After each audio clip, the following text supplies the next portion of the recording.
There are many executive orders signed by Trump on his first day, but I like how he decided to go after the people who lied about Hunter Biden's laptop. They shaped an election while being part of the government, which means they betrayed the American people for their politics. It comes to a point that government employees need to be held accountable, even though the corrupt unions keep protecting them. This order shows President Trump is serious about getting rid of corruption.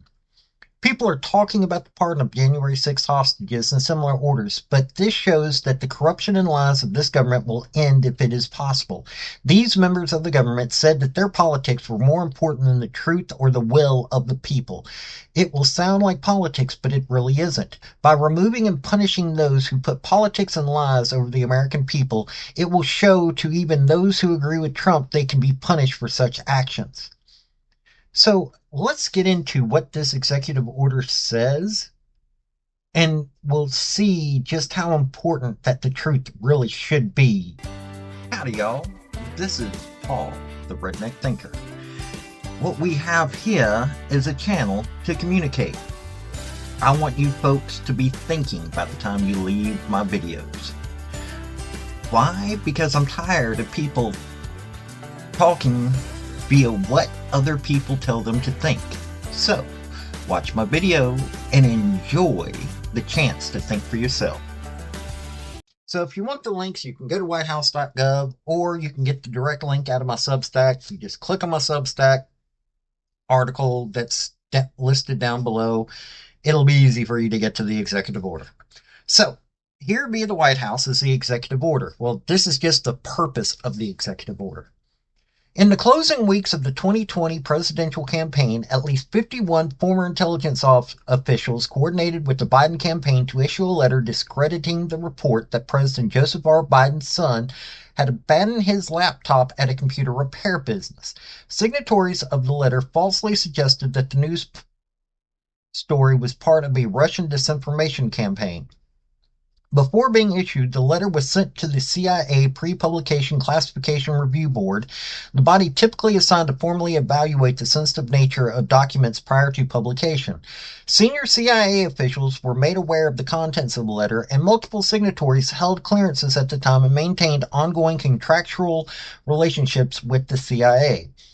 Federal policymakers must be able to rely on the analysis conducted by the intelligence community and be confident that it is accurate, crafted with professionalism, and free from politically motivated engineering to affect political outcomes in the United States.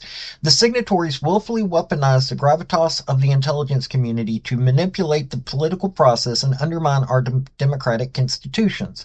This fabrication of the imprimatur of the intelligence community to suppress information essential to the American people during the presidential election is an egregious breach of trust reminiscent of a third world country, and now the faith of Americans in all other patriotic intelligence professionals who are sworn to protect the nation has been imperiled. National security is also damaged by the publication of classified information. Former National Security Advisor John R. Bolton published a memoir for monetary gain after he was terminated from his White House position in 2019. The book was rife with sensitive information drawn from his time in the government. The memoir's reckless treatment of sensitive information undermined the ability of future presidents to request and obtain candid advice on matters of national security from their staff. Publications also created a grave risk that classified material was publicly exposed. To remedy these abuses of the public trust, the order directs the revocation of any active or current security clearances held by the former intelligence officials who engaged in misleading and inappropriate political coordination with the 2020 Biden presidential campaign, and John R. Bolton. We have to be able to trust our security, our intelligence community for the security of this nation. End of story. We have to be able to. John Bolton has proven that he is one of the lowest slime in this country. But Democrats love him. Democrats always have him on. And he endangered the country.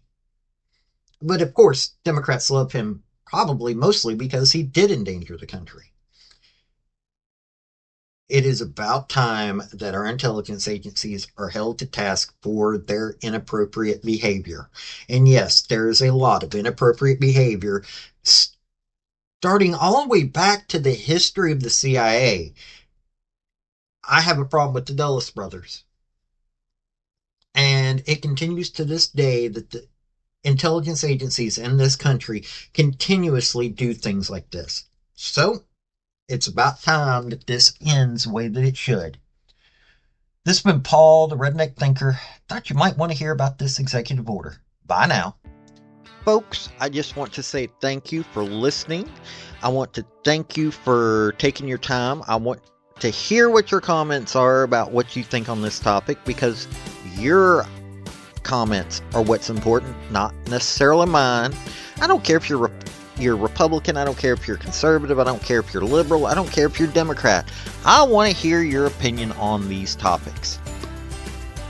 I want to thank you yet again for listening to my video. Like, subscribe, and all that other hoopla.